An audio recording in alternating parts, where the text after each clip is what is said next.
Good afternoon, and thank you for joining us.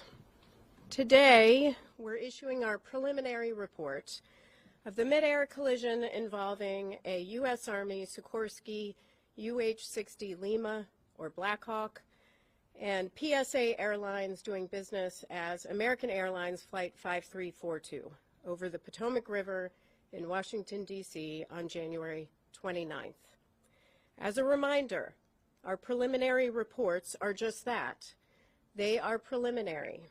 We still have a lot of work to do in this investigation, so the report contains only the facts that we're able to validate and release at this time.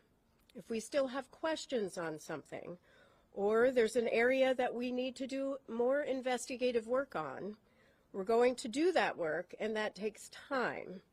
What we're not going to do is release unverified information which would only mislead the public, regulators, and others. Also, since I'm level setting here, this report does not include any analysis. That comes later in our investigation. Right now, we are still in the fact-finding phase of this investigation. I often say that the easiest and quickest part of the investigation is determining what happened. The part that takes longer is the how and why. The NTSB prides itself on being the global leader in accident investigations. We are thorough and we're fact-based. Those facts, the evidence, serve as the foundation for our analysis, our probable cause, our findings, and our safety recommendations. Generally, the preliminary report we're releasing today discusses crew experience in terms of flight hours, the history of the flights, much of which was released in my last press conference. Information on the recorders. We still have a lot of work to do in this area as the Black Hawk's combined cockpit voice and flight data recorder does not record date information, time information, or helicopter position information. And as I mentioned in the last press conference, there is inconsistency in the data which led us to declare the pressure altitude parameter on the Black Hawk as invalid. We're now in the process of determining whether that may have affected other helicopter systems that used pressure altitude as a data source, such as the altimeters. The report also contains information on the operators, the aircraft involved, air traffic control at the time of the crash, helicopter routes, the airport, emergency response and recovery operations, and the wreckage exams. But what I want to focus on this afternoon is our issuance of a recommendation report that contains 2 urgent safety recommendations to the Federal Aviation Administration, or FAA, concerning the helicopter routes near DCA. Urgent recommendations require immediate action to prevent similar accidents or incidents. When we issue them, we believe a critical safety issue must be addressed without delay.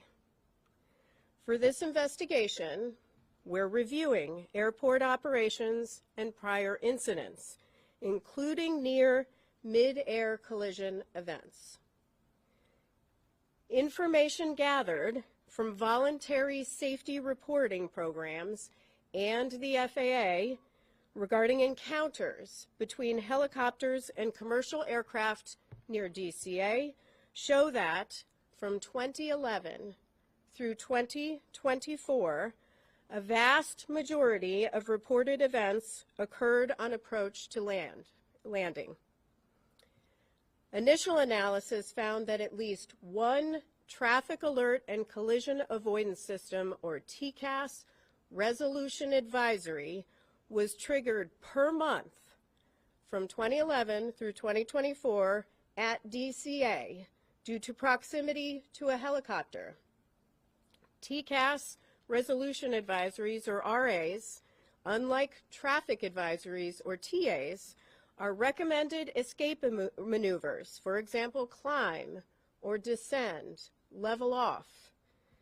Keep in mind that a TA is issued when the intruding aircraft is about 20 seconds from the closest point of approach or 0.3 nautical miles, whichever occurs first. They are advisory.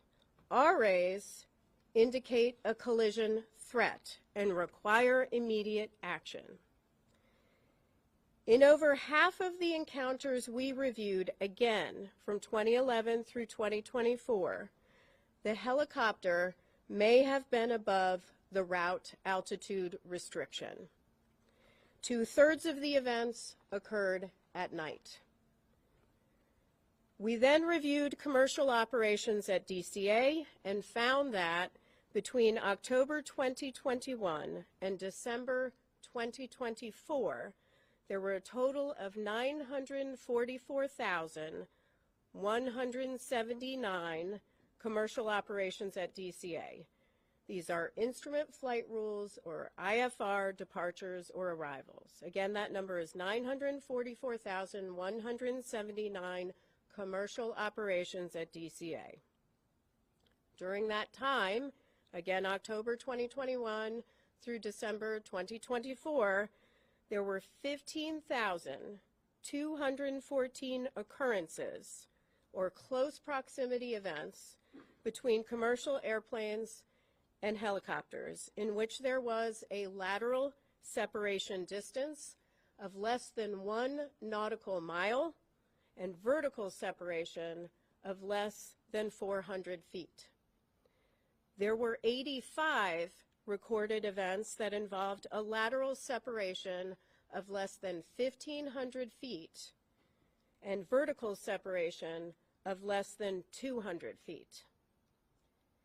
As a result of the accident, U.S. Department of Transportation Secretary Sean Duffy took swift action to ensure safety and restrict helicopter traffic from operating over the Potomac River at DCA until March 31st.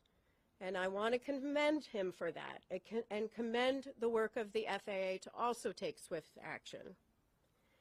As that deadline nears, we remain concerned about the significant potential for a future mid-air collision at DCA, which is why we are recommending a permanent solution today. On the chart to my right is a cross-section of the airspace that extends from runway 33's center line, spanning from the runway to the east bank of the Potomac River. The figure shows the separation distance that would exist according to FAA charts, with a helicopter on Route 4 and an airplane descending on the glide slope to runway 33. As stated in my last press conference and confirmed by the FAA, helicopter routes established by the FAA have no lateral boundaries, and the Baltimore-Washington helicopter route chart includes no warning for helicopters to operate a defined distance from the shoreline. So this shaded region right here represents an approximation of the area in which helicopters could be flown. We know that the helicopter on the accident date was not in this area. It was to the west. But at the maximum altitude here of just 200 feet, a helicopter operating over the eastern shoreline of the Potomac River would have just 75 feet of vertical separation from an airplane approaching runway 33. 75 feet. That distance decreases if the helicopter is operated farther from the shoreline. And again, this helicopter, the Black Hawk, was operated farther to the west. We've determined that the existing separation distances between helicopter traffic operating on Route 4 and aircraft landing on runway 33 are insufficient and pose an intolerable risk to aviation safety, by increasing the chances of a mid-air collision at DCA. Let me repeat that. They pose an intolerable risk to aviation safety. We're therefore recommending today that the FAA permanently prohibit operations on helicopter Route 4 between Haynes Point and the Wilson Bridge when runways 15 and 33 are being used for departures and arrivals at DCA. Now, we recognize that a total closure of helicopter 4 between Haynes Point and the Wilson Bridge during times when runway 15 and runway 33 are in use would restrict a vital aviation corridor used for law enforcement activity, Coast Guard patrols, and continuity of government operations. Additionally, mandating that controllers hold helicopters in place north or south of DCA while airplanes are operating on runway 15 and runway 33 has the potential to increase risk by adding to controller workload. So we are also recommending that the FAA designate an alternative helicopter route that can be used to facilitate travel between Haynes Point and the Wilson Bridge when that segment of Route 4 is closed. From here, our team has a lot of work to do. We'll conduct a number of simulations, including in the Black Hawk simulator, CRJ simulator, ATC tower simulator, all using the accident inputs and conditions. We'll conduct a comprehensive visibility study for the CRJ flight, the Black Hawk flight, and tower visibility, all under night conditions. We will conduct additional interviews in helicopter operations and in air traffic control, and the team will continue to examine the radio altimeters, the barometric altimeters, and additional electronics. With that, I will take questions. Please raise your hand. I will call on you. Please state your name and your affiliation. Yes, sir. Tom Rousey with ABC7 here in D.C. So it sounds like you're saying the way this was done for years, every day was presenting an intolerable risk. Is that a correct characterization? Yes, that is a correct characterization. There's a serious safety issue here, which is why we're issuing these urgent safety recommendations. Fortunately, and I am pleased that Secretary Duffy took immediate action. Now we need to see that more permanent solution. Now that said, the alternate, you're recommending an alternate route. Couldn't that take it over homes and potentially create battles there? That is something that the FAA has to look at as part of designating that route, which is why we're not prescribing a particular route. That is something they'll have to look at. Next question.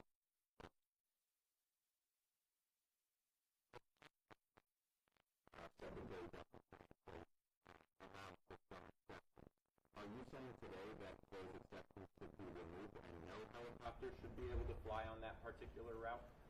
And for those who may not hear the question is about the current exceptions, say for presidential helicopter operations, some life-saving helicopter operations. We are not stating that. We are leaving that to the FAA. They'll have to determine what is necessary. What we are saying is that there is a safety risk here and they need to take immediate action. And to follow up on you said over half of the helicopters in these close, near collisions, I guess you could call them, were above the 200-foot threshold. Do you have any explanation for why that might have been the case? Was it issues with altitude instruments? Were they just ignoring the restrictions?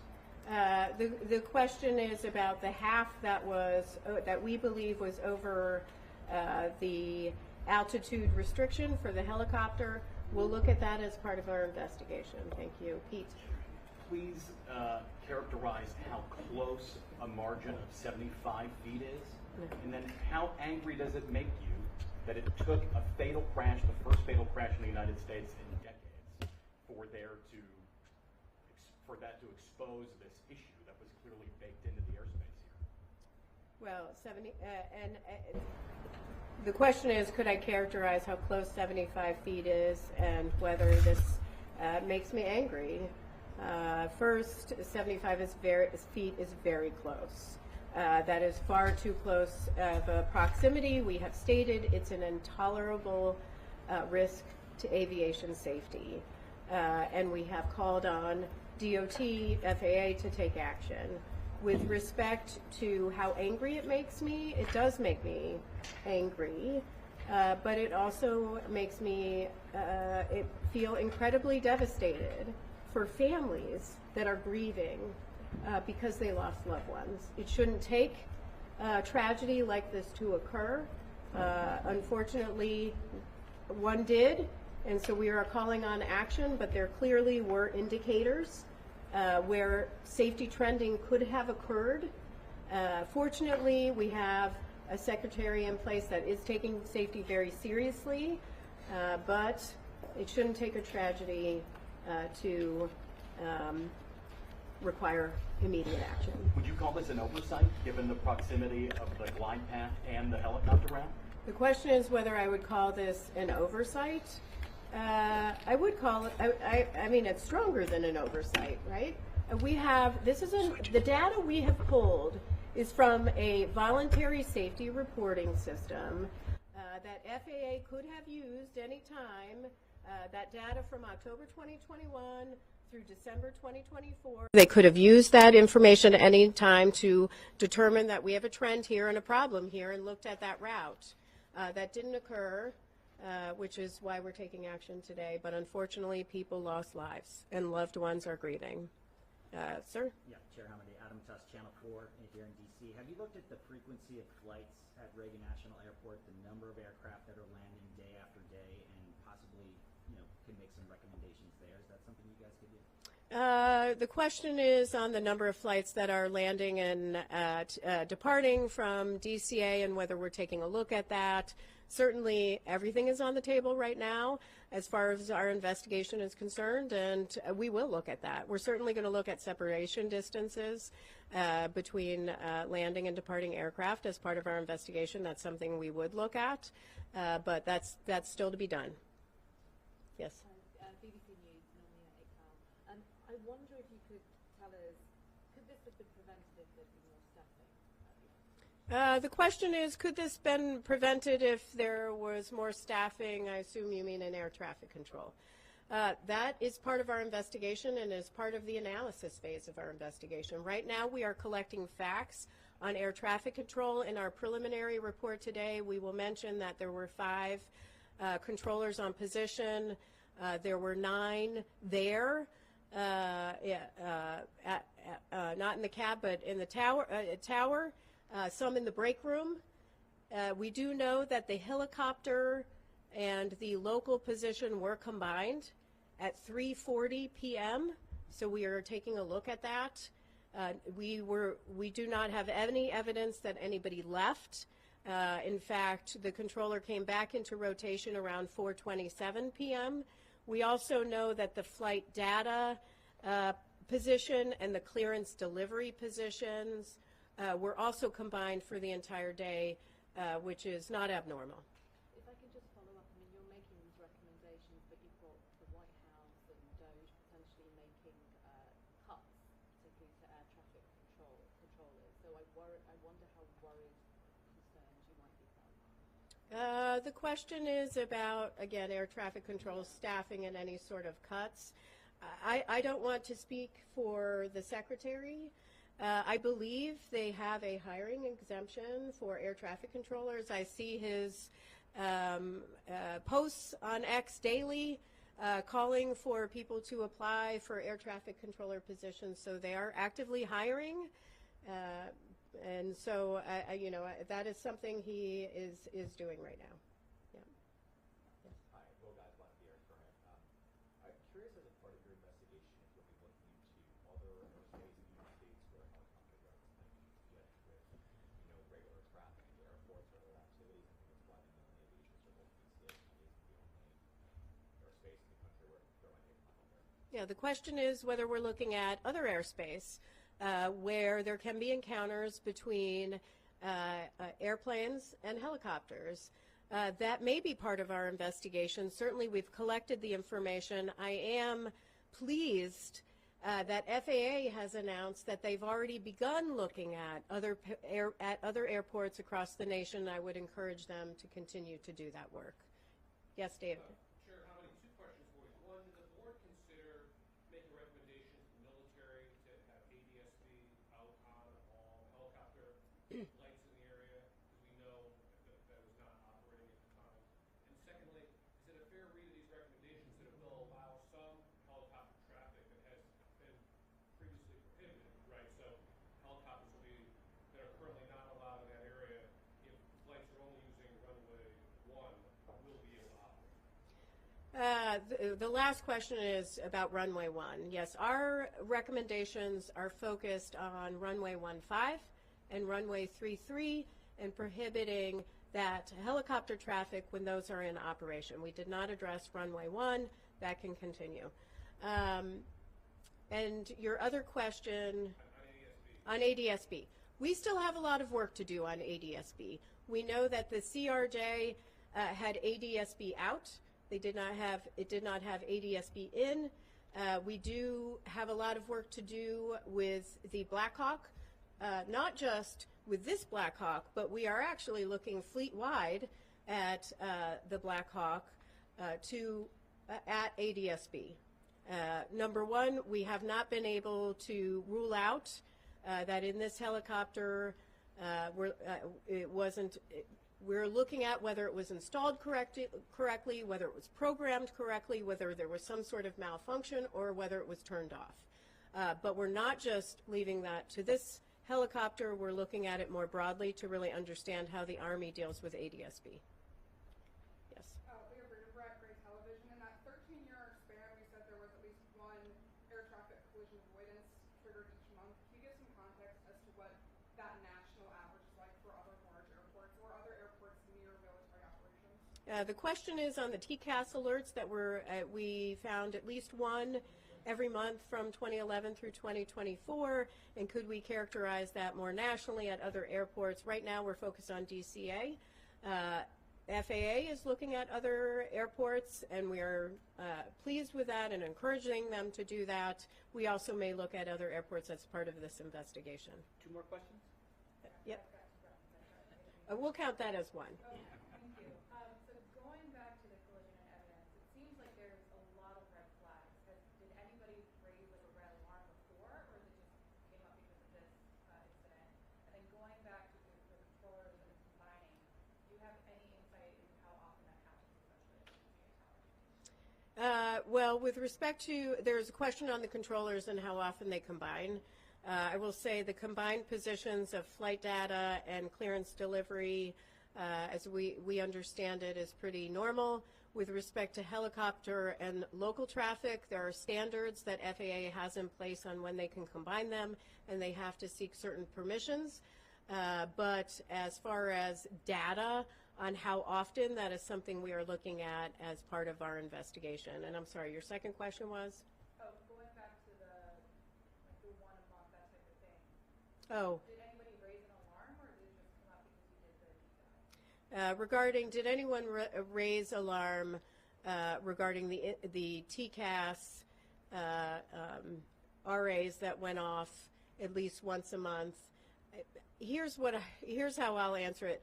The 15,214 occurrences that we identified as close proximity events with the help of FAA, close proximity events between helicopters and airplanes between October 2021 and December 2024. Some of those is information they obtain. A number of those are through voluntary safety reporting systems. So that means somebody did flag it and call it in. Is that the NAS or the FAS, or what's the reporting system for that? Well, ASAP reporting system? Yeah, it's the ASAP reporting system. Next question. Yep. Max Marcello from DC News Now. You mentioned that there was a risk if these permanent changes were not put in place. What would your message be to the many, many people flying in or out of DCA today and in the near future? Well, today, though, with the exception, the question is, what is my message for people flying in and out of DCA? I assume you mean about safety? I just flew with my daughter out of DCA on a CRJ with PSA Airlines. Aviation is incredibly safe. DCA is where I always fly out of. I say often that your biggest risk is in your personal vehicle when you're going to and from the airport.